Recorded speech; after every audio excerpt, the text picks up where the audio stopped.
We're joined on set now by Democratic Congressman Gregory Meeks. He's the ranking member of the House Foreign Affairs Committee.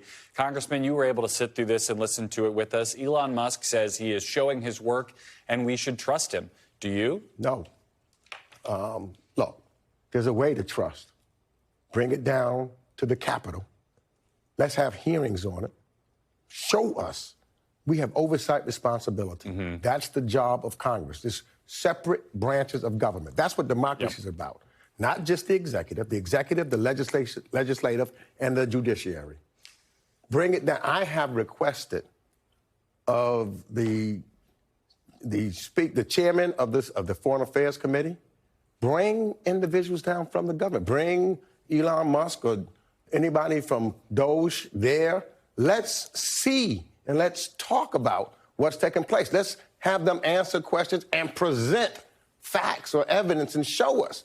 I think that's the way to do this. When Biden was the president, then Chair McCall, he constantly subpoenaed the State Department, USAID, and people came down and they testified before us, and all of the members of the Congress were able to utilize and do their oversight responsibilities. What is happening now, it's like you have a king and you have his person, and they're telling the people this is what the deal is. Their argument, Congressman, is that this is what the American people voted for, that Elon Musk, I mean, he was, and I could attest to this, he was a key surrogate for Donald Trump. They were out on the campaign trail saying, we want to move fast and break things, basically. We want to come in and fundamentally change how government works. Why shouldn't they be doing that? Well, look, what they should be doing, if you're talking about what he campaigned for, was that food prices would go down, that gas prices would go down, that the inflation rate would go down. You don't buy Elon Musk's argument that by getting the deficit down, you can get the inflation down? No, because look what they're doing also. At the same time, he's talking about taking over Gaza, taking over Greenland, taking over Panama. All that has to be paid for. Right. There's been no mention with the deferral payments that he want to give individuals, where that money's going to come from. And the proof or the facts of the matter is, under the first Trump administration, when you look at the deficit, it grew greater than any other president ever. So there's no track record by this president, when he was the former president, that he knows anything about deficit reduction. In fact, what the evidence, if you want to see what that really shows, is everything that he's talked about benefits those top oligarchs that were at the inauguration. They, in these tax cuts that he wants to create, not to bring down the deficit, but to make sure that the oligarchs, like Elon Musk, makes more money. The average African American, they get nothing out of this deal. When you hear Elon Musk say, we're going to make mistakes, we want to be called out on it, we want to try to fix it, does that give you any optimism for things like so many of these programs that USAID have run that have been canceled might be able to be restored, that some of the damage that has been done over the last 2 weeks could be reversed? We have food in ports right now, wasting, that should be giving to folks. Millions of dollars lost. I get emails on a regular basis. One just yesterday.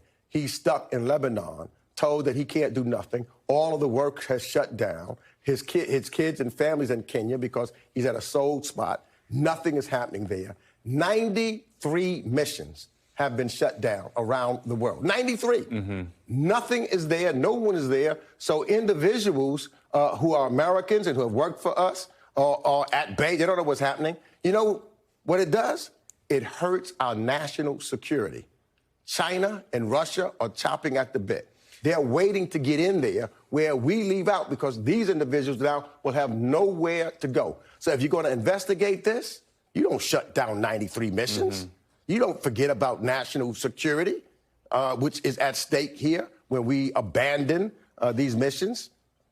You talked about Russia. I want to make sure we have time to get this in. Mark Fogel, been held in Russia for, I think, 3 years now, on a plane back to the United States tonight. You heard the president asked about this at the very end of that, saying that basically not much was given to Russia to get him back into the country.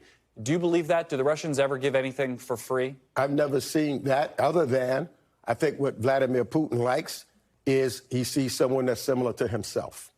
And will want to run a government as he runs the government in Russia.